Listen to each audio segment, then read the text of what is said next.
सखी सहेली सुनने वाली सभी उस सखियों को और श्रोता भाइयों को मंजरी वर्मा का प्यार भरा नमस्कार।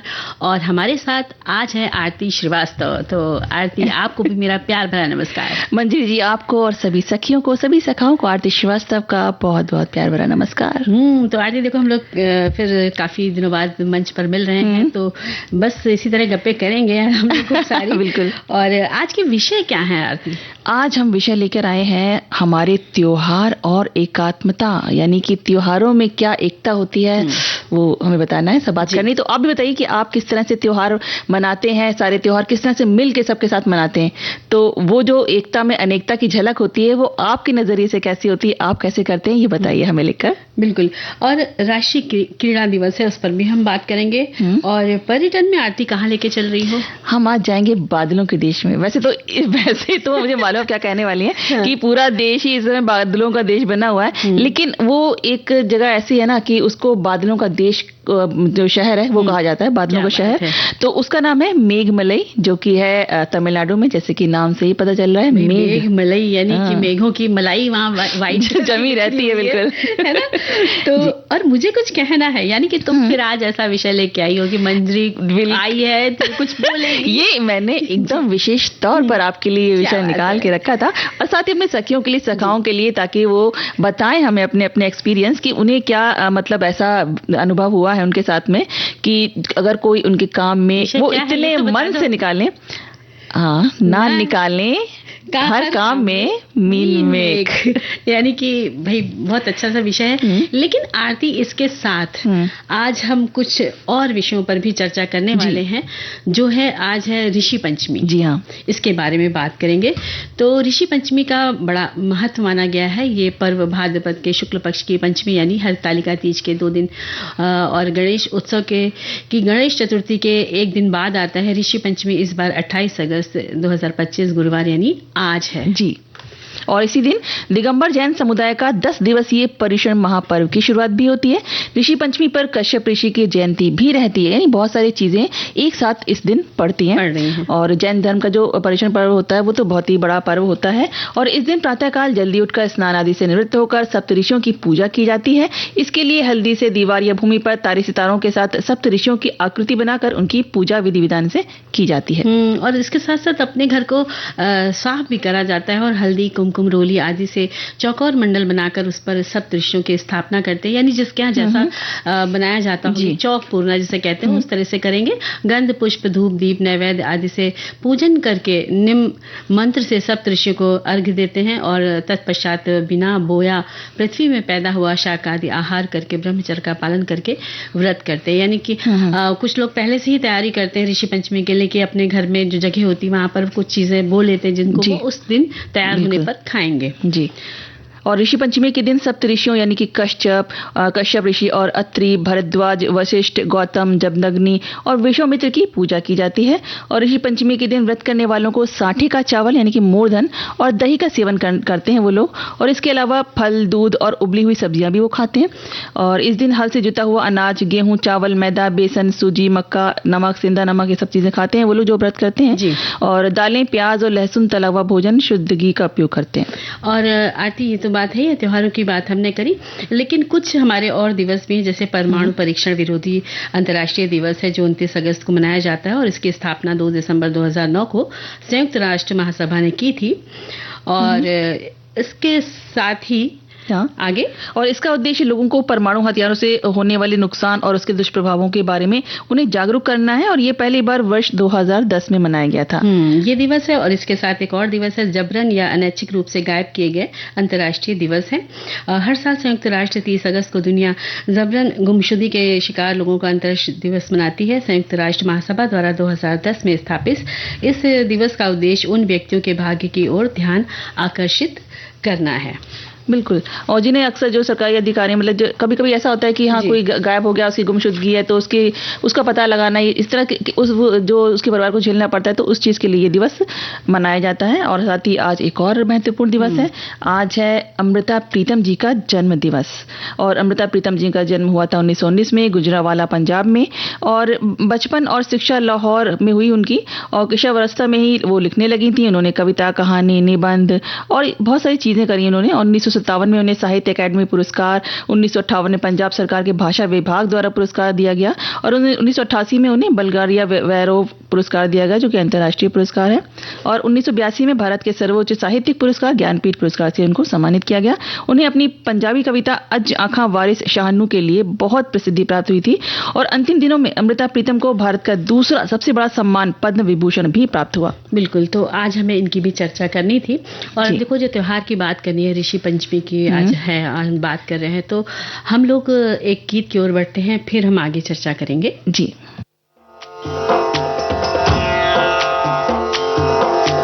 सिंदूर लाल चढ़ायो अच्छा गजमुख को, चोंदिल लाल विराजे सुत गौरी हर को, हाथ लिए गुड़ लड्डू साई सुरवर को, महिमा कहे न जाए लागत हूँ पद को। जय देव जय देव, जय जय जी गणराज विद्या सुखदाता, धन्य तुम्हारो दर्शन मेरा मन रमता। जय देव जय देव।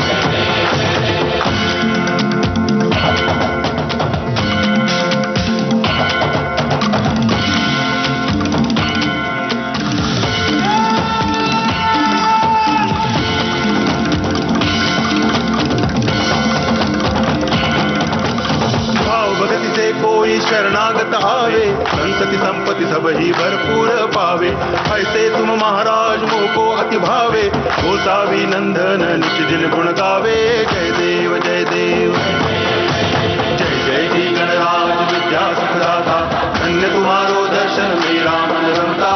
जय देव जय देव।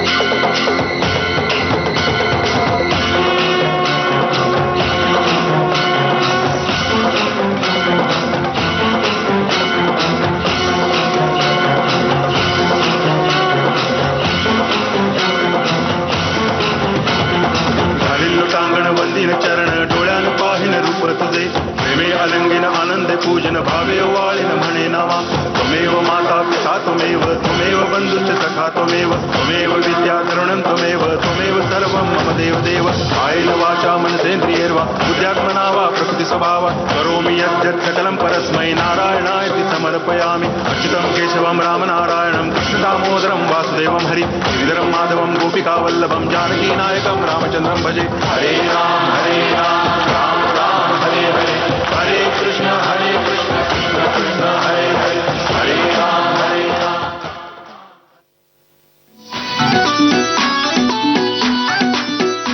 बॉम्बे टॉकीज विविध भारती पर बॉम्बे टॉकीज में आ रहे हैं फिल्म, रंगमंच और ओटीटी से जुड़े शानदार अभिनेता डॉक्टर गोविंद पांडे। यशराज वाले मेरे घर पर आए थे, शालू कास्टिंग कर रही थी, तो बाप का रोल करना है, हीरो आ रहा नया, नाम हम नहीं पता था, तो मैंने कहा यार ये मुझे बाप बना रहे हैं यार, अभी से ले वो बाप बन गया तो ये तो टैग लग जाएगा, वो भी यशराज की फिल्म है भैया, तो मैं नहीं करना चाहता था उसको। तो डायलॉग थे उसमें, तो मैंने गुस्से में ऐसे ही झंझनाते हुए बोल दिया वो डायलॉग, और एक हफ्ते बाद खबर आ गई साहब आपका हो गया। जरूर सुनिए 30 अगस्त शाम 4 बजे सिर्फ विविध भारती पर बॉम्बे टॉकीज।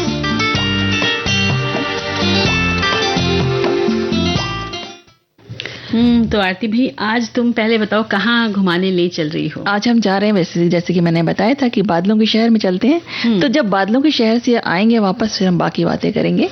तो आज हम जिस शहर के बारे में बात करने जा रहे हैं वो है मेघमलई, यानी कि तमिलनाडु में है वो।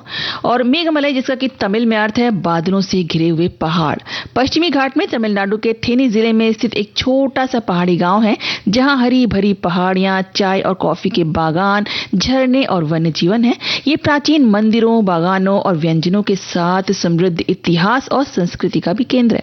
और साथ ही हाईवेज पर्वत, जिसे स्थानीय रूप से मेघमलई कहा जाता है, तमिलनाडु के थेनी जिले में पश्चिमी घाट की वरुणाद पर्वतमाला से संबंधित चोटियों का एक लहरदार भूभाग है, मतलब उस पे लहरदार जो बने हुए रास्ते बने हैं। समुद्र तल से 1500 मीटर की ऊंचाई पर स्थित मेघमलाई सह्याद्री की विशिष्ट हरियाली से आच्छादित है, इसलिए इसे तमिल में पचाकुमाची नाम मिला है, जिसका अर्थ होता है हरी हरी चोटियां। क्या बात है, बहुत सुंदर सा वर्णन तुमने किया है आरती। और मेघमलई का वन्य जीव अभ्यारण्य यहाँ का मुख्य आकर्षण है, जहाँ पक्षियों, जानवरों और पौधों की लुप्त प्राय प्रजातियां देखी जाती हैं। साथ ही कई सारी औषधीय जड़ी बूटियां भी देखी जा सकती हैं। साथ ही यहाँ ट्रैकिंग, कैंपिंग और सफारी का भी आनंद ले सकते हैं, लेकिन इसके लिए वन विभाग की अनुमति लेनी पड़ती है। और इसके अलावा मेघमलई जलप्रपात एक खूबसूरत यहाँ पर झरना भी है, जो लगभग 190 फीट की ऊंचाई से गिरता है और एक धुंध भरा और जादुई वातावरण बनाता है। और इसके साथ सुरली जलप्रपात भी बहुत ही सुंदर है, जो एक कुंड बनाता है। यहाँ के शांत और मनोरम वातावरण का आनंद लेने के साथ साथ पास में ही स्थित सुरली वेल्ला पर मंदिर भी जा सकते हैं, जो भगवान मुरुगन को समर्पित बहुत ही प्राचीन और प्रसिद्ध मंदिर है। हाँ, और मंजरी, इसके अलावा वेल्लामलई मुरुगन मंदिर भी बहुत लोकप्रिय है, जो एक पहाड़ी की चोटी पर स्थित है। यह मंदिर भगवान शिव और देवी पार्वती के पुत्र, युद्ध के देवता भगवान मुरुगन को समर्पित है। यह मंदिर अपनी वास्तुकला, मूर्तियों और भगवान मुरुगन की किंवदंतियों और कहानियों को दर्शाने वाले चित्रों के लिए भी प्रसिद्ध है। यहाँ इस मंदिर में होने वाले उत्सवों और अनुष्ठानों के लिए भी आप जा सकते हैं, वहां पे भाग ले सकते हैं उसमें।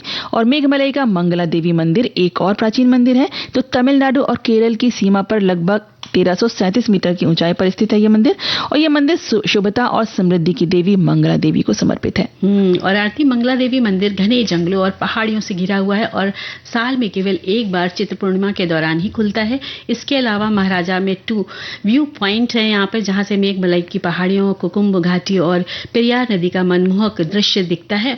और वेल्ली मई जिले सिल्वर माउंटेन इसको कहा जाता है, पेरियार टाइगर रिजर्व के पास स्थित अपनी हरी भरी पहाड़ियों और चोटियों पर रहस्यमयी ढंग से छाए बर्फ जैसे बादलों के लिए जाना जाता है। मेघमलई में विशाल चाय और कॉफी के बागानों के अलावा काली मिर्च, इलायची और दालचीनी के भी बागान है। क्या बात है, महक आ गई है चाय की। मेघमलई का शांत वैघई बांध वास्तुकला का सुंदरतम नमूना भी है। बिल्कुल, और इंजीनियरिंग के किसी चमत्कार से कहीं बढ़कर ये बांध यहाँ की सिंचाई आपूर्ति भी करता है और स्थानीय फसलों के लिए एक जलाशय का काम भी करता है। तमिलनाडु केरल की सीमा पर टॉप स्टेशन पश्चिमी घाट के सबसे शानदार नजारे दिखाता है। यहाँ से केरल के मुन्नार की झलक भी मिलती है। आसपास का इलाका वनस्पतियों और जीवों से समृद्ध है। यहाँ पौधों और पक्षियों की कई दुर्लभ प्रजातियां पाई जाती हैं। साथ ही अगर सही समय से जाएं तो प्रसिद्ध नील कुरिंजी के फूल देखने को मिल सकते हैं, जो 12 साल में एक बार खिलते हैं मंजरी, और पहाड़ियों को नीले बैगनी रंग से भर देते हैं। कितना सुंदर सा दृश्य होता होगा आरती, सोचकर हम बस तुम बोल रही हो और हम कल्पना कर तो आगे हम बता देते कि मेघमलई का मौसम साल भर सुहावना रहता है और अप्रैल और जून के बीच पहाड़ियां फूलों फलों से लदी रहती हैं। और इस मौसम में कई प्रवासी पक्षी भी मेघमलई आते हैं, लेकिन हाँ, जुलाई से सितंबर के बीच यहाँ आने से बचना चाहिए, क्योंकि मानसूनी बारिश के कारण सड़कें फिसलन और जोखिम भरी होती है। मेघमलई का सबसे नजदीकी हवाई अड्डा मदुरै हवाई अड्डा है, जो लगभग 130 किलोमीटर दूर है। फिर मेघमलई के लिए टैक्सी या कैब ले सकते हैं। और सबसे नजदीकी railway station Madurai railway station है, जो लगभग 120 किलोमीटर दूर है। और थेनी, मदुरै, कोयम्बटूर और डिग्गीगुल से सड़क मार्ग से मेघमलई पहुंच सकते हैं। मेघमलई का रास्ता सुंदर, रोमांचक होने के साथ सकरा और खड़ी चढ़ाई वाला भी है, इसलिए सावधान और ड्राइविंग में किसी अनुभवी का साथ रहना बहुत जरूरी है। ये बहुत अच्छी सी बात है कि जब भी ऐसी जगहों पर जाएं तो बड़ा खास ध्यान रखें कि हमें आगे की जर्नी के लिए, आपको कम चलाना आता है कार तो आप मत चलाएं, किसी अनुभवी ड्राइवर को रखें। और साथ ही यहाँ के खूबसूरत नज़ारों को अगर आप कैमरे में कैद करना चाहते हैं तो बहुत सावधानी भी रखें। बिल्कुल, है ना? बिल्कुल। और मंजरी जी, अब गीत सुनने का समय हो रहा है ना? हाँ, चलते हैं, देखते हैं कौन सा गीत है। ठीक है, हाँ।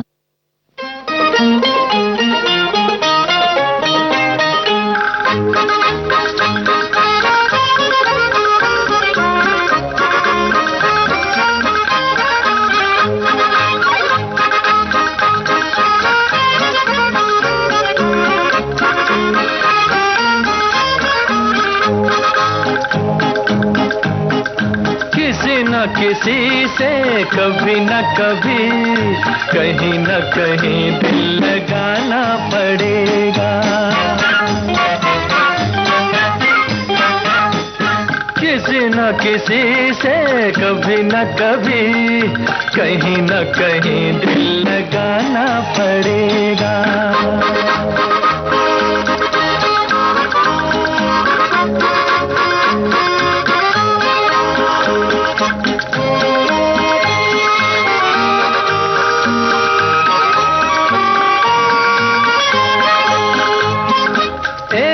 से एक हंसी चेहरे हैं,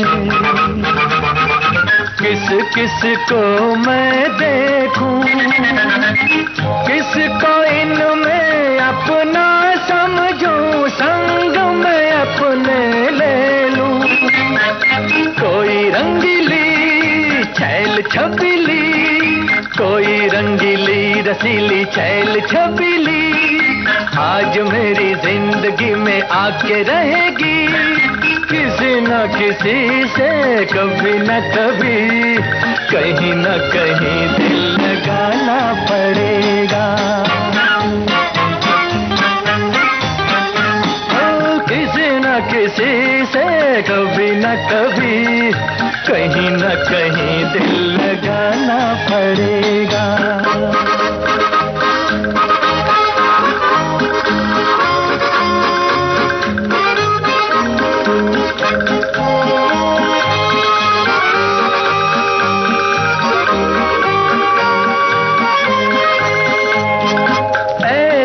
नाजुक हो वो जिसका शबनम मुँह धोती हो, चांद भी सदके होता हो जब रात वो सोती हो। आँख शराबी गाल गुलाबी, आँख शराबी शराबी गाल गुलाबी, प्यार से सवार दे जो जिंदगी मेरी। किसी न किसी से कभी न कभी कहीं न कहीं दिल लगाना पड़ेगा। किसी न किसी से कभी न कभी कहीं न कहीं दिल लगाना पड़ेगा।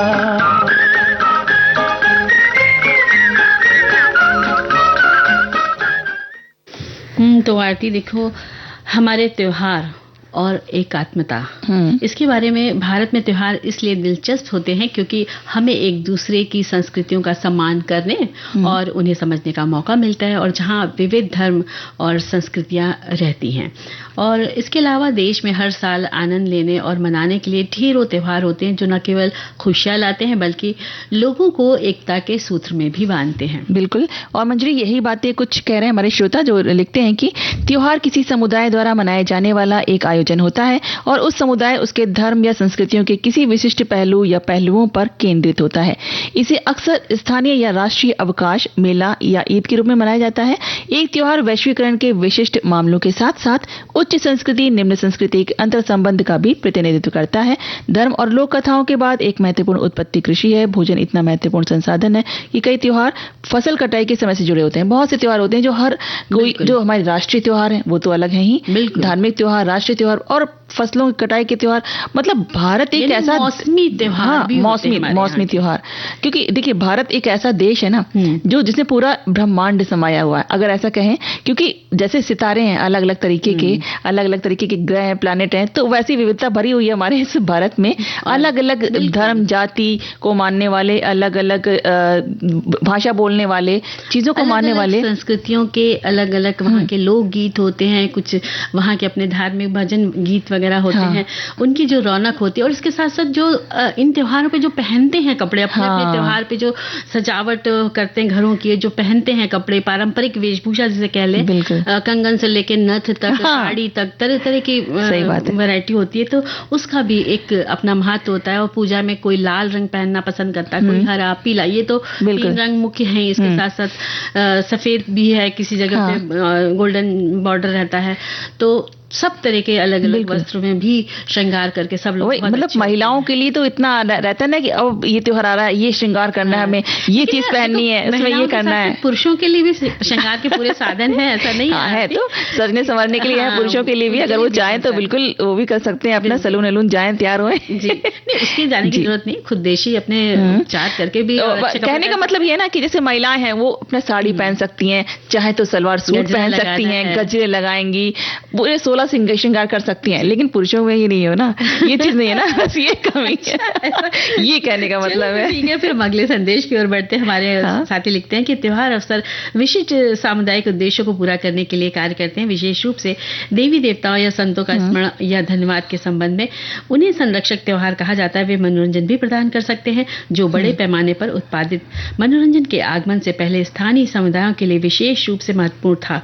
सांस्कृतिक या जातीय विषयों पर ध्यान केंद्रित करने वाले त्योहार समुदाय के सदस्यों को उनकी परंपराओं से भी अवगत कराना चाहते हैं। कहानियों और अनुभवों के साझा करने वाले बुजुर्गों की भागीदारी परिवारों के बीच एकता का साधन प्रदान करती है। त्योहारों में शामिल होने वाले लोग अक्सर पलायनवाद, समाजीकरण और सौहार्द की इच्छा से प्रेरित होते हैं। इस प्रथा को भौगोलिक संबंध, अपने अपन और अनुकूलनशीलता बनाने के साधन के रूप में देखा गया है। बिल्कुल। और साथ ही मंजरी, त्योहारों से जुड़ी कुछ रस्में या रीति रिवाज भी ऐसे होते हैं जिनका पालन परिवारों को मिलकर करना चाहिए, जैसे कि मेहमानों के लिए मिलकर खाना बनाना, घर की सफाई और सजावट करना, किसी खेल या पारिवारिक कार्यक्रम में हिस्सा लेना और साथ मिलकर भगवान की प्रार्थना करना है, जिस तरह से भी वो प्रार्थना करते हैं अपने अपने हिसाब से।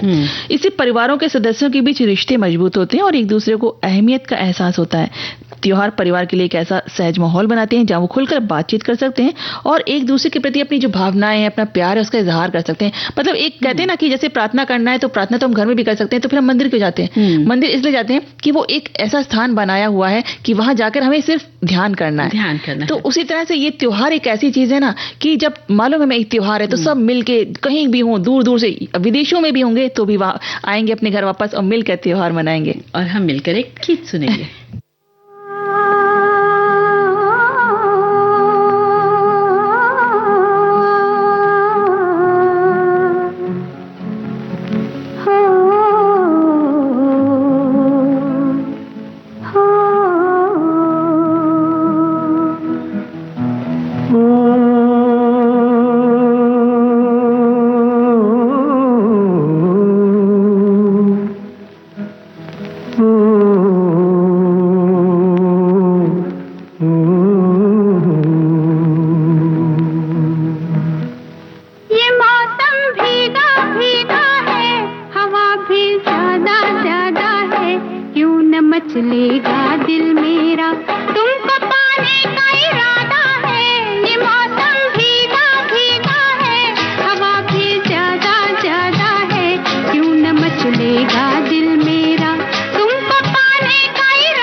दिल मेरा तुमको पाने का इरादा है, ये मौसम भीगा भीगा है।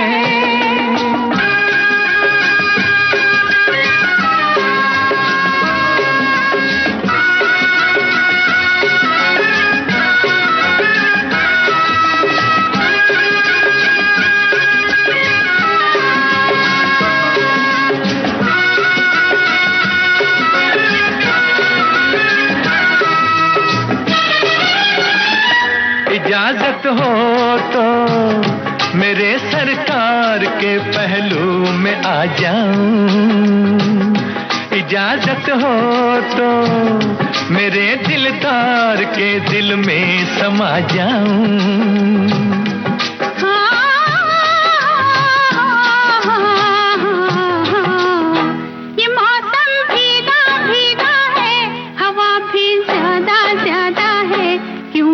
चलेगा दिल मेरा तुमको पाने का इरादा है। ये मौसम भीगा भीगा है, हवा भी ज्यादा ज्यादा है, क्यों न मचलेगा दिल मेरा तुमको पाने का इरादा है।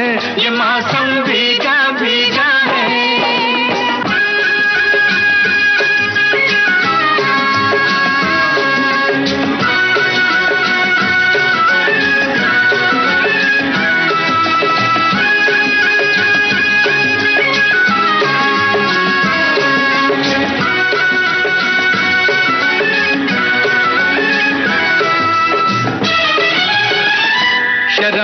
छोड़ दो मेरे जाना, गले से तुम भी मिल जाओ। ये पर्दा तोड़ दो मेरे जाना, मेरी सांसों में घुल जाओ।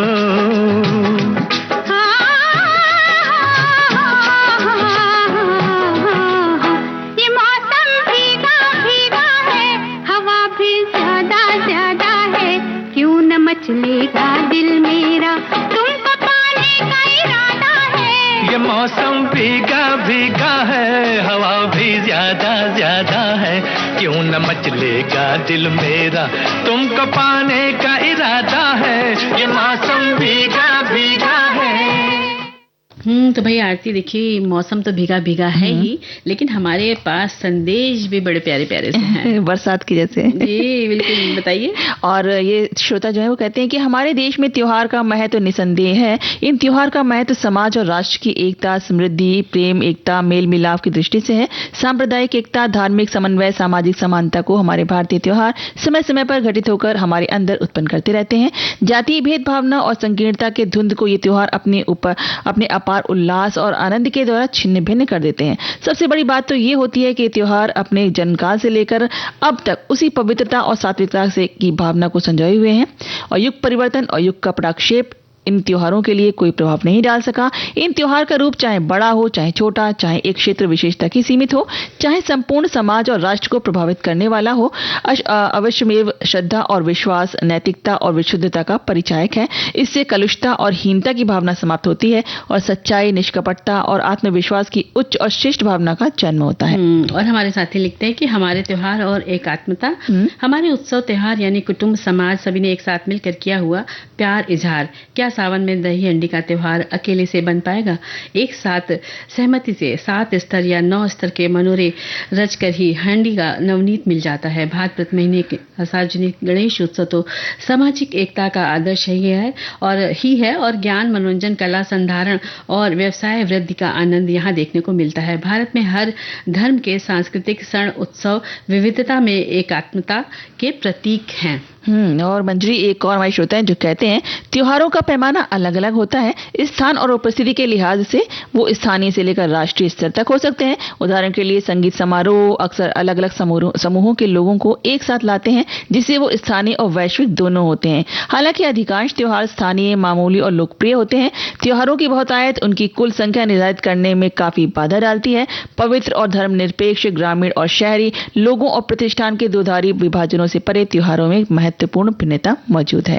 और देखो, हम और भी बात करेंगे इसी विषय पर, लेकिन समय हो चला है एक अंतराल का, तो लेते हैं एक अंतराल और अंतराल के बाद आएंगे आरती और फिर बहुत सारे संदेशों को हम पढ़ेंगे, है ना।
तो अंतराल के बाद एक बार फिर सखी सहेली में सभी का स्वागत है। तो जो संदेश थे आरती त्योहारों के बारे में, तो हमारे साथी लिखते हैं कि त्योहार सचमुच एकता का भाव लाते हैं। अगर हम सब साथ मिलकर त्योहार मनाते हैं, अपने अपनों के साथ त्योहार मनाते हैं, तो ना तो एकता का भाव जरूर आता है, और वहीं कहीं बहुत दिन से जो एक दूसरे से नाराज हैं, त्योहार कभी कभार उन रिश्तों को भी करीब ले आता है, जो मुझे त्योहार की सबसे अच्छी बात लगती है। इसलिए त्योहार आदमी के साथ अपनापन का भाव लाता है और इसमें कोई शक नहीं है। अभी गणपति उत्सव में कितने परिवार हो या कितने सोसाइटी के साथ लोग साथ मिलकर गणपति उत्सव मनाते हैं और मना रहे हैं। यही तो होता है त्योहारों का एक असली रूप होता है आरती। बिल्कुल, त्योहार में परिवार ही नहीं बल्कि सोसाइटी है, जो मोहल्ले हैं, सब एक साथ हो जाते हैं। और जब तरह तरह के घरों में पकवान बनते हैं, उनकी भी सौंधी सुगंध आ जाती है। हर तरह के अलग अलग हाथों का स्वाद खाने को मिलता है त्योहारों में। और जो हमारे पहले जो त्योहार होते थे, उनमें जो चीजें बना करती थी, या जैसे दादी नानी काकी वगैरह बनाती थी, वो आज भी हम इन त्योहारों पे जब बनाते हैं तो उसकी जो रौनक होती वो सभी को पसंद आती। जो आज त्योहारों में खासकर ऐसा होता है ना कि अरे बहुत दिन से दही बड़े नहीं बने, कढ़ी नहीं बनी, उड़द की कचौड़ी नहीं बनी, फरे नहीं बने। तो त्योहारों के बहाने ये सब चीजें जब बनती हैं तो आने वाली जो बच्चे हमारे घर के परिवार के बहू बेटियां जो भी कह लो, वो लोग सब खाते हैं, देखते हैं, सीखते हैं। तो ये परंपराएं पीढ़ी दर पीढ़ी, बिल्कुल, ये जो त्योहार है यही हमारी संस्कृति के संवाहक है, समझ लीजिए, यही आगे लेके जाते हैं। और जो आपने चीजें बताई है ना, उनसे भी मजा आ जाता है। बिल्कुल, ये सब चीजें मैं ऐसे लगता है मैं इसे खा लूं किसी भी तरह से। बिल्कुल। तो देखो, हर त्योहार का अपना मजा है। और त्योहार जो है, कहना चाहिए कि एक साथ सबको जोड़ के रखता है। और गीत भी जो होते हैं वो सबको जोड़ के रखते हैं।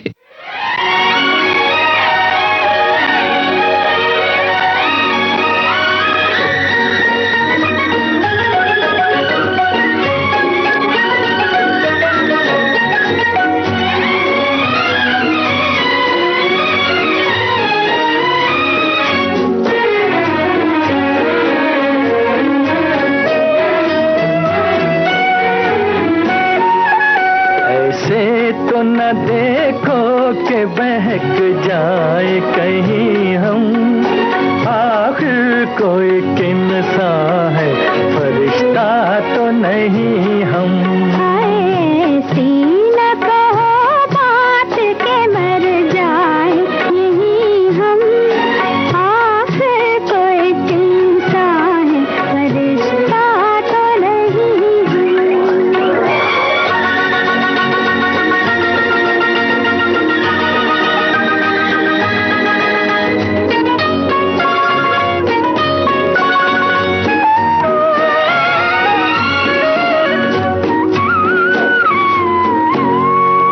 अंगड़ाई सी लेती है जो खुशबू भरी जुल्फें, खुशबू भरी जुल्फें, गिरती है तेरे सुर्ख लबों पर तेरी जुल्फें, लबों पर तेरी जुल्फें, जुल्फें न तेरी चूम ले, जुल्फें न तेरी चूम ले ऐ माह जबी हम, आखिर कोई किनसा है, फरिश्ता तो नहीं हम।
हाँ मंजरी, अब हम बात करें कुछ क्रीड़ा दिवस के ऊपर। क्रीड़ा दिवस यानी कि ये इस तरीके जागरूक करने के लिए, जैसे कुछ दिन होते हैं ना जो दिन विशेष होते हैं, तो इसलिए भी मनाए जाते हैं कि लोगों को जागरूक किया जा सके। तो जैसे कि आज है राष्ट्रीय क्रीड़ा दिवस, तो राष्ट्रीय खेल दिवस का उद्देश्य लोगों को फिटनेस के प्रति प्रेरित करना और स्वस्थ जीवन शैली बनाए रखने में खेलों की महत्वपूर्ण भूमिका को बताना है।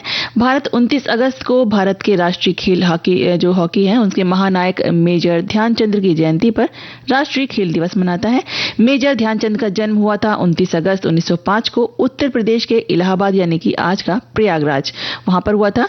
और उन्हें उनके दोस्त चंद कहते थे क्योंकि वो अक्सर अपनी ड्यूटी के बाद कई घंटे चांदनी रात में अभ्यास करते थे और वो इतिहास के महानतम हॉकी खिलाड़ियों में से एक थे। गेंद इस तरह उनके स्टिक से चिपकी रहती थी कि प्रतिद्वंदी खिलाड़ी को लगता कि वो किसी जादुई स्टिक से खेल रहे हैं। और मेजर ध्यानचंद को खेलता देख दर्शक आश्चर्यचकित रह जाते थे, लेकिन कुछ अधिकारियों को उन पर संदेह होने लगा कि जरूर ध्यानचंद जी के स्टिक में कोई ऐसी चीज है जो गेंद को चिपका लेती है और छूटने नहीं देती। इसलिए उनसे दूसरी स्टिक से खेलने को कहा गया, लेकिन दूसरी स्टिक से भी मेजर ध्यानचंद ने वही खेल दिखाया तो उन जर्मन अधिकारियों को विश्वास हो गया कि जादू स्टिक में नहीं, उनकी लोचदार और सशक्त कलाइयों में है। यहाँ तक कि हॉलैंड में तो उनकी स्टिक में चुंबक होने की आशंका में उनकी स्टिक तोड़कर भी देखी गई, और जबकि जापान में उनकी स्टिक में गोंद लगी होने की बात कही गई। लेकिन आखिर सबको मेजर ध्यानचंद के अविश्वसनीय खेल के आगे अपना सिर झुकाना पड़ा। बिल्कुल, और जर्मनी के हिटलर ने तो उन्हें जर्मनी की तरफ से खेलने की पेशकश भी की थी, जो कि ध्यानचंद जी ने ठुकरा दी। और वियना में ध्यानचंद की 4 हाथ में 4 हॉकी स्टिक लिए हुए एक मूर्ति लगाकर उनके प्रति सम्मान व्यक्त किया गया। ध्यानचंद ने 3 ओलंपिक खेलों में भारत का प्रतिनिधित्व किया और तीनों में स्वर्ण पदक दिलाया, जो कि हैं 1928 में, 1932 और 1936 के ग्रीष्मकालीन ओलंपिक में उन्होंने स्वर्ण पदक दिलाया था। वो अपने खेल के प्रति इतने समर्पित थे, इसीलिए उन्हें ध्यानचंद उपनाम मिला। मेजर ध्यानचंद की इस विरासत का सम्मान करते हुए 2012 में इस दिन को भारत का राष्ट्रीय खेल दिवस घोषित कर दिया गया। और अपने पूरे खेल करियर में मेजर ध्यानचंद ने 185 मैचों में 400 से ज्यादा अंतर्राष्ट्रीय गोल किए, जो कि एक बेजोड़ रिकॉर्ड है। क्या बात है। और मेजर ध्यानचंद के हॉकी के प्रति दिए गए योगदान को मान्यता देते हुए भारत सरकार ने उन्हें 1956 में पद्म भूषण से सम्मानित किया, और इस अवसर पर भारत सरकार उत्कृष्ट खिलाड़ियों और प्रशिक्षकों को मेजर ध्यानचंद खेल रत्न, अर्जुन पुरस्कार, द्रोणाचार्य पुरस्कार जैसे प्रतिष्ठित राष्ट्रीय खेल पुरस्कार प्रदान करती है। बिल्कुल, और बात करें खेल दिवस की, तो राष्ट्रीय खेल दिवस 29 से 31 अगस्त तक पूरे देश में खेल और फिटनेस को बढ़ावा देने के लिए बहुत ही जोर शोर से मनाने जाने की तैयारी है। और खेलों में खेलो भारत मिशन के अंतर्गत ये आयोजन खेल संस्कृति को देश भर में पहुंचाने और ओलंपिक 2036 की तैयारियों को मजबूती देने की दिशा में एक महत्वपूर्ण कदम भी माना जा रहा है। और देखो आरती, जो उस समय खेल की पद्धतियां थी, जो चलन था, और बहुत सारे ग्रामीण के क्षेत्र के बच्चे खेलते थे, लेकिन वो आगे नहीं बढ़ पाते थे। लेकिन आज के समय में देखो कहां से कहां वो उन क्षेत्रों के बच्चे भी बहुत आगे बढ़ गए हैं, और उनके आज पेरेंट्स को पता चल चुका है कि ये क्षेत्र जो खेल का क्षेत्र है, ये बहुत बड़ा विस्तार लिए हुए है। इसमें करियर बना, अगर बच्चों का शौक है, उनको खेलने में रुचि है, तो वो इसमें अपना करियर बना के अपना नाम कमा रहे हैं, अपना देश का नाम कमा रहे हैं। और पहले तो जैसे मंजरी पहले कहा जाता था ना कि खेल पढ़ोगे लिखोगे बनोगे नवाब, और खेलोगे कूदोगे बनोगे खराब। तो ये चीज अब बिल्कुल ही गलत साबित हो गई है, बिल्कुल बदल चुकी है। क्योंकि अब जो खेल का जो अब इस समय चीज चल रही है खेल का, तो इस खेल के करियर में बहुत संभावना है, बहुत ज्यादा। देखो ना, आज ओलंपिक तक में नई प्रतिभाएं उभर कर आ रही हैं। पेरेंट्स भी बच्चों को अपनी रुचि देकर, और नए खेल भी शामिल कर दिए गए ओलंपिक में, नए खेलों को भी अब जगह मिल गई है। तो जितने ज्यादा बच्चे बाहर आ सकते हैं इन सब चीजों में लेके, तो देश का नाम तो रोशन करेंगे, अपने लिए भी अपने एक अच्छा करियर बना सकते हैं। बिल्कुल सही बात है। तो सबको इस खेल के प्रति आप ये देखें कि आपके बच्चे में क्या रुचि है, उसको क्या आप सहयोग दे सकते हैं, क्या चीजें उनको अभ्यास के लिए उपलब्ध करा सकते हैं, वो सब दिलाएं, और इस क्षेत्र में बच्चों को आगे बढ़ने, क्योंकि जितना पढ़ाई का महत्व है ना, उतना ही ज्यादा खेल का भी महत्व है, और उतना ही गानों का भी है।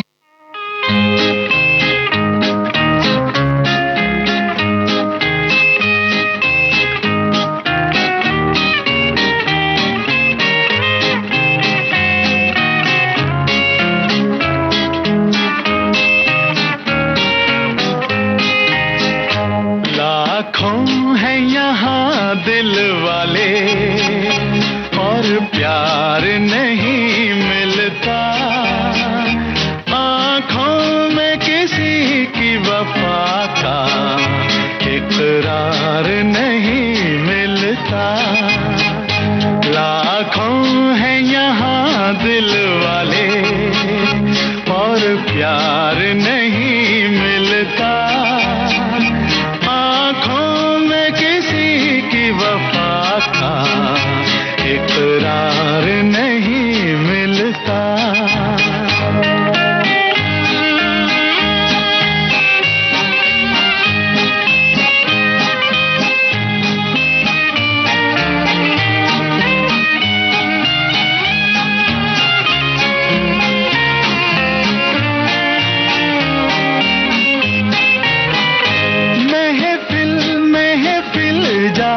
देखा, हर दिल में समा कर देखा, हर साज पे गा कर देखा। महफिल महफिल जा देखा, हर दिल में समा कर देखा, हर साज पे गा कर देखा। दिल को कहीं चैन न मिला, अरे दिल को कहीं चैन न मिला, मैं तो दुनिया में प्यारे अकेला ही रहा। लाखों हैं यहाँ दिल वाले और प्यार नहीं मिलता, आँखों में किसी की वफा का इकरार नहीं मिलता।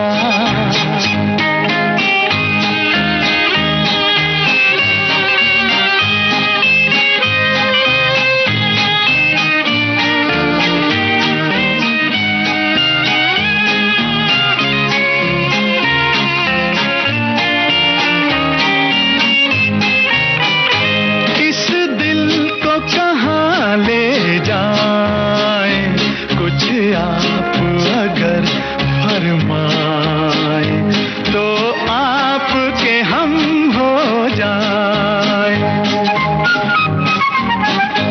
इस दिल को कहाँ ले जाए, कुछ आप अगर फरमाए तो आपके हम हो जाए। कह दो हमें हंस के जरा, अरे कह दो हमें हंस के जरा, अजी जो कुछ भी दिल ने तुम्हारे है कहा। लाखों हैं यहाँ दिल वाले और प्यार नहीं मिलता, आँखों में किसी की वफा का इकरार नहीं मिलता। लाखों हैं यहाँ दिल वाले और प्यार नहीं मिलता, आँखों में किसी की वफा का इकरार नहीं मिलता। तो देखो भैया आरती, क्या कर रही हो तुम भाई, क्या कर रही हो? अभी तक कमेंट्स नहीं निकाले तुमने। बस मेरे में कुछ ना कुछ मीन मेक निकालते रहो, बस यही करना ना आपको। नहीं, मीन मेक तो तुमने हमने खाली मस्ती के लिए किया, तुमने बहुत सारे कमेंट निकाल के रखे हैं भाई। इतने सारे इतने अच्छे अच्छे कमेंट्स कर रखे हैं श्रोता ने, चुनने में ना ऐसे जैसे हीरे चुन रहे हो। अरे क्या बात है। तो ना एक हमारे साथी लिखते हैं कि हर काम में मीन मेक मत निकाला करो, ये बुरी बात है। मतलब किसी भी अच्छे कार्य में व्यर्थ के दोष नहीं ढूंढने चाहिए, बल्कि उसमें आनाकानी करके या उसे टालने की प्रवृत्ति से बचना चाहिए। काम में मीन मेक निकालना एक मुहावरा है, जिसका मतलब किसी काम में बाधा उत्पन्न करने वाले बहाने की बजाय काम को सहजता से पूरा करने का प्रयास करना चाहिए। कई बार हम जहाँ कहीं भी जाते हैं, सज धज के तैयार होकर चले गए पार्टी में, है आरती सुन रही हो ना ध्यान से? बिल्कुल बिल्कुल सुन रही हूँ। सजना धजना पार्टी, आज आप मुझे लग रहा है ना आज तो मंजरी जी बिल्कुल पार्टी के मूड में उत्सव चल रहा है, तो कहीं भी जाते हैं तैयार होकर के, मालूम पड़ा गए अभी नहीं, मतलब कोई भी तैयार होकर गया तो जब लौट कर आए या वह पार्टी के बीच में पतिदेव ने बोल दिया, अरे ये क्या तुमने आज पहना है, आज अच्छी नहीं लग रही। अब लोग घर में थे तो बोला नहीं, बाहर गए तो पार्टी के बीच में बोल दिया तो सारा मजाक किरकिरा हो गया। यानी वहां पे भी मीन मेक निकालना मीन मेक कब कौन निकाल दे कुछ पता नहीं चलता है। कहीं भी काम करते हैं ना तो वहां पर भी मीन मेक निकल आता है, दोस्तों के बीच में भी निकल आता है कि ये तुम क्या कर रही हो, ठीक से नहीं करती हो यार, ढंग से क्या करो। अब जैसे कि आपने अभी मुझ पे निकाला, क्या कर रही हो आरती इतनी देर से। ये तो थोड़ा सा चुलबाजी है तुम्हारे साथ, तुम मिलकर तो बस ऐसे ही करते हैं। और देखो अगला संदेश क्या कहता है। अगला संदेश कहता है कि एक हमारे श्रोता है जो लिखते हैं कि हर काम में मीन मेक निकालना का सीधा मतलब है कि किसी भी काम या बातों में बिना मतलब के उसके दोष को ढूंढना या उसकी कमियों को उजागर करना होता है, या ये ऐसे लोग होते हैं जो नकारात्मक विचार रखते हैं, जो हर छोटी छोटी बातों पर आपत्ति जताते हैं या काम को टालने के लिए खामियां खोजते रहते हैं? बिल्कुल सही कहा इन्होंने। अच्छा, और देखो एक लिखते हैं कि किसी भी काम में अनावश्यक रूप से दोष या कमियां नहीं निकालनी चाहिए, बल्कि काम को सहज रूप से होने देना चाहिए। और अगले संदेश में क्या लिखते हैं कि मीन मेक निकालने की विषय से मुझे प्रेमचंद की लिखी हुई कहानी खुचड़ निकलने की याद आ रही है। कहते भी ना कि क्या खुचड़बाजी कर रहे हो, है ना? और अपने पति महोदय भी हर बात में अपनी पत्नी की हर काम में खुचड़ निकालते हैं। उनके इस व्यवहार से बहुत दुखी रहती हैं और घर में हमेशा क्लेश रहता है। कमोवेश सबके घर में परिवार में एक ना एक सदस्य ऐसा जरूर होता है, रहता है। खासकर भाई ज्यादा नहीं लिखूंगी तो भाई अगर वो निकालते हैं, खुचड़बाजी करते हैं, तो आप भी उनके लिए कह दीजिए कि आज तुमने शर्ट के साथ पैंट मैचिंग नहीं पहना है, इस तरह की आज तुम्हारे बाल सही नहीं बने हुए हैं। तो इस तरह की खुचड़बाजी तो मीन में तो हम भी निकाल सकते हैं ना। बिल्कुल बिल्कुल। और खासकर पड़ोस में कोई आंटी हो या पड़ोस में कोई आपके रहने वाले हो, वो अक्सर आएंगी, अरे क्या कर रखा है तुमने, अच्छा तुमने जो मुझे वो दिया था ना अपने वो अपना सेट पहनने के लिए ना, वो मुझे इतना कुछ खास नहीं लगा। मतलब पहनेंगी भी, पार्टी में जाएंगी और वापस फिर आके कहेंगी वो इतना कुछ खास भी नहीं था। पौधों को लेकर भी तो होता है ना, अरे आपने क्या पौधे लगा रखे, इसको बदलिए ना, दूसरे ले लीजिए। तो मैंने लगाया, मुझे पसंद है, तो इस दिशा में क्यों लगाया आपने, उस दिशा में क्यों नहीं लगाया? अरे भैया खुचड़पेट होती है। और हमारे साथी क्या लिखते हैं ये भी तो बता दो जरा। एक हमारे साथी लिखते हैं कि मीन मेक, बाप रे बड़ा भयानक टॉपिक है। किसी किसी को हर बात में मीन मेक निकालने की आदत होती है। कितना भी अच्छा करने की कोशिश कर लीजिए, कमी निकालने वाला कुछ न कुछ कमी निकाल ही लेता है। ये भुक्तभोगी है, मैं बता रही हूँ आपको। अच्छा। मैंने अपने परिवार में ही ऐसी लेडी देखी है, खाने में अगर नमक कुछ कम पड़ गया तो कहेंगी पता नहीं नमक से तुम्हारी क्या दुश्मनी है, और कहीं ज्यादा हो जाए तो बोलती है पता नहीं नमक तुम्हारा क्या लगता है जो इतना नमक डालती। सिर्फ खाने पीने की ही बात उनकी आदत है, करने की आदत है उनकी, और हम लोगों के हर काम में मीन मेक निकालने की। पहले तो बहुत गुस्सा आता था, पर गुस्सा अंदर ही अंदर रखती थी, पर अब समझ में आ गया है कि ये उनकी आदत है, तो हम लोगों ने भी सुनने की आदत डाल ली है। एक बार इन्हीं के किस्से पे याद है कि एक बार एक लोग थे, तो वो जब खाना खाते थे तो जैसे प्लेट उनके आगे आई, बस उन्होंने नमकदानी उठाई, नमक डाल लिया, थोड़ा सा लाल मिर्च भी डाल ली। अक्सर लोगों की आदत होती है, ये देखा मैंने। और जब डाल ली, जब पहला कौर चखा, कितना नमक डालती है तुम, खाना सही से नहीं बनाती। तो वही एक दिन उनकी मतलब उनके घर में जो बच्चा था उसने देख लिया, उसने जैसे खाना आया बोला कि नमकदानी, उसने तुरंत हटा दी वहां से, बोला पहले आप खाइए, चखिए, फिर बताइए है कि नहीं ठीक है, ये मीन मेक मत आप निकालिए। तो उन्होंने जब खाया तो सारा खाना टेस्टी था, तो बच्चे ने कहा कि आप जो है ना रोज उसमें पहले ही नमक डाल लेते, थाली रखते, इस वजह से, तो इस वजह से ये गड़बड़ी हो जाती है। तो ये चीज बहुत अच्छी, मतलब अपनी कमी नहीं पकड़ते हैं, वो दूसरे पे डाल देते हैं अपनी चीज। तो मीन मेक तो भाई, और छोटे बच्चे भी कई बार निकालते हैं ना कि माँ तुम क्या खाना बनाती हो, रोज वही दाल, आज अच्छी नहीं बनाई तुमने, और पिज्जा तो तुम्हें आता ही नहीं बाजार जैसा बनाना, फ्रैंकी तो तुम बना ही नहीं लेती हो, और घर की रोटी नहीं उन्हें अच्छी लगेगी, बाहर की उन्हें फ्रैंकी और पिज्जा बर्गर अच्छा लगता है। वही चीज, जबकि वो इतना मतलब इस तरह से रहते, इतना जंक फूड नहीं, उनको कितना भी कह लो, लेकिन उनको घर की चीजें नहीं पसंद आएंगी। और हमारे एक श्रोता है जो कहते हैं कि मुझे कुछ कहना है, ना निकालें हर काम में मीन मेक, ये विषय तो मेरे मन के बहुत करीब है। हमारा संयुक्त परिवार है, इसलिए ये तो होते ही रहता है। हम सभी के काम करने के तरीके, तौर तरीके अलग अलग होते हैं, सभी को अपना तरीका ही पसंद आता है। इस कारण से सामने वाले की पद्धति हमेशा गलत ही लगती है, और फिर हो जाते हैं चालू मीन मेक निकालने में। बस हमेशा यही ध्यान रहता है कि आगे बात ना बढ़े और वहीं पर खत्म हो जाए। तो भाई हम लोग एक गीत सुन लेते हैं, हाँ, फिर हम बिल्कुल बात करेंगे।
रंग तो है इकरार का, अरे हमदम मेरे मान भी जाओ, कहना मेरे प्यार का, अरे हल्का हल्का सुर्ख लबों पे रंग तो है इकरार का, अरे हमदम मेरे।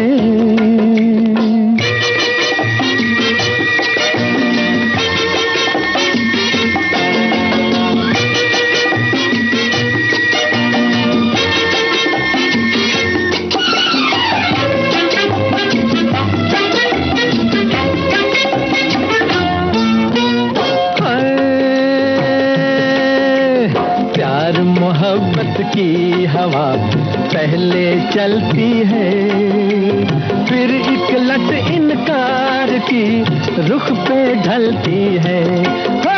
प्यार मोहब्बत की हवा पहले चलती है, फिर एक लट इनकार की रुख पे ढलती है। ये सच है कम से कम तो ऐ मेरे सनम, लटे चेहरे से सरकाओ तमन्ना आंखें मलती है। हाय हमदम मेरे मान भी जाओ, कहना मेरे प्यार का, अरे हल्का हल्का सुर्ख लबों पे रंग तो है इकरार का, अरे हमदम मेरे।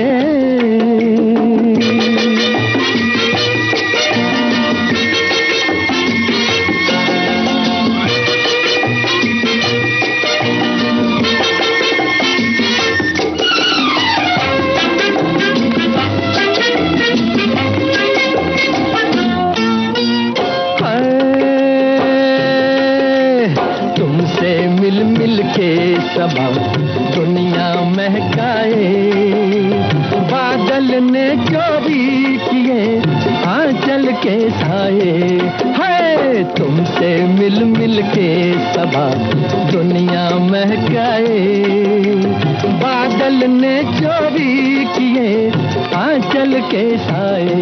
ये सच है कम से कम तो ऐ मेरे सनम, चुरा लो मैं भी दो जलवे, मेरा अरमा भी रह जाए। हाय हमदम मेरे मान भी जाओ, कहना मेरे प्यार का, अरे हल्का हल्का सुर्ख लबों पे रंग तो है इकरार। तो भाई देखो रंग तो मीन में के कमेंट्स में बहुत सारे लिखे हैं। हाँ। तो देखो एक साथी लिखते हैं कि तू अपनी खूबियां ढूंढ, कमियां निकालने के लिए लोग हैं, अगर रखना ही है कदम तो आगे रख, पीछे खींचने वाले लोग हैं। क्या बात है। और इसी तरह एक साथी लिखते हैं कि मीन मेक निकालना किसी वस्तु या बात में गुण दोष की विवेचना करना, परंतु प्रायः इसका सामान्य अर्थ लगाया जाता है कि छिंदान्वेषण करना, किसी काम को ना करने की इच्छा से आनाकानी करना, किसी भी कार्य बात या स्थिति में अत्यधिक दोष निकालना या छोटी छोटी गलतियां ढूंढना। इसका प्रयोग तब किया जाता है जब कोई व्यक्ति हर छोटी से छोटी बात में कमी या त्रुटि निकालने की प्रवृत्ति रखता है। यानी कि देखो आरती, इस कमेंट से याद आया कि बहुत सारे लोग होते हैं कि अपने अंदर तो नहीं देखते कि भाई आप भी तो गलतियां करते हैं, ऐसा नहीं, लेकिन दूसरे की गलतियां को उजागर करने में उन्हें बहुत मजा आता है। खास करके शादी समारोह में जाएंगे या इस तरह से जाएंगे तो भी उसमें भी काम, उसमें भी मीन में निकाल लेंगे कि इसमें खाना अच्छा नहीं था तो उसमें ऐसा था, तो उसने ऐसे कपड़े पहने थे तो उसने, मतलब हर चीज में कुछ न कुछ नुक्ताचीनी करेंगे जरूर। आरती जो ये कहे ना कि खाना तुमने अच्छा नहीं बनाया तो कह दो भाई एक बार तुम बना दो। इस बार हम तुमको ही देंगे कि आप ही को बनाना है भैया इस बार का खाना। तो देखो एक साथी लिखते हैं कि मीन मेक निकालना एक नकारात्मक प्रवृत्ति को दर्शाता है जिसमें व्यक्ति सकारात्मकता से अधिक दोष ढूंढने में रुचि रखता है। ये व्यवहार अक्सर आलोचना, असंतोष या असुरक्षा को प्रदर्शित करता है। बिल्कुल, वो असुरक्षा को प्रदर्शित करता है क्योंकि जब आप मीन मेक निकालते हैं तो दूसरे में तो आपको लगता है कि यार ये चीज उसको थोड़ा सा हम डाउन कर दें, तो इस वजह से भी चीजें हो जाती हैं। तो एक हमारे जो श्रोता हैं वो लिखते हैं कि कार्य में मीन मेख निकालने का, अत्यधिक बारीकी से किसी भी चीज की आलोचना करना, अनावश्यक दोष ढूंढना या किसी काम को ना करने के बहाने खोजना होता है और ये आमतौर पर अनुचित माना जाता है। हालांकि अगर इसका अर्थ किसी काम के हर पहलू पर विस्तार से और निष्पक्ष रूप से विचार करना है तो यह गुण दोष की विवेचना के रूप में उचित हो सकता है। तो मतलब इनका कहने का मतलब है कि मतलब कोई लोग जब बहुत ज्यादा उनको लगता है कि मैं इसमें कमी निकालूं, खोजूं कुछ, तो उसलिए वो उसको डाउन करने के लिए ये चीजें करते हैं, मीन मेख निकालते हैं। तो किसी के मीन मेख निकालने पे आप मत जाइए, आप अपना काम करते रहिए मस्ती से और दूसरों पे ध्यान मत दीजिए, अपने पे ध्यान दीजिए। और हमें गीत को सुन बिल्कुल।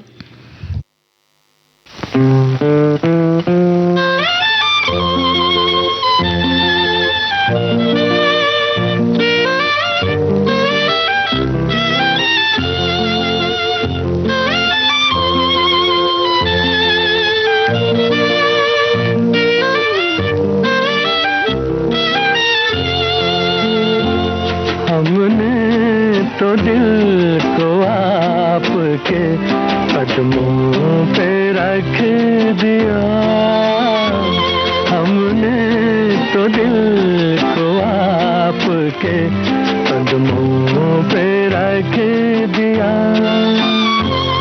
इस दिल का क्या करेंगे ये अब आप सोचिए।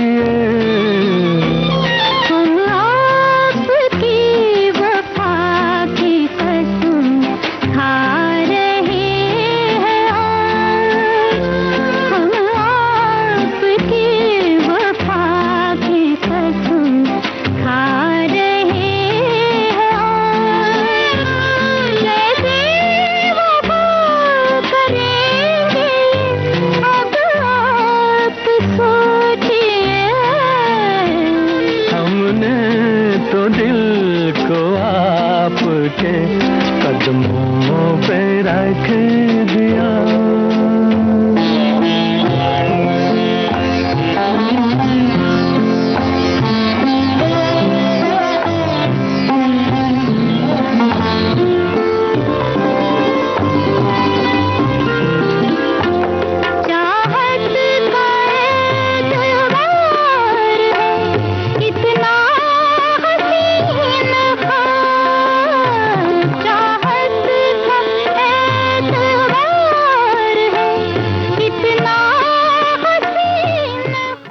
हाँ तो आरती देखो, बातों बातों में समय हो चला है पूरा, तो चलने से पहले अपने श्रोताओं को, अपने सखियों को, सखाओं को हम गणेश उत्सव की भी बधाइयां दे देते हैं और लेते हैं इजाजत। तो सभी को वंशी वर्मा और आरती श्रीवास्तव का नमस्कार।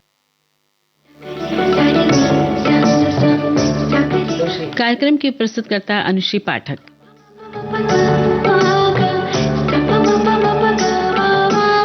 सखी सहेली।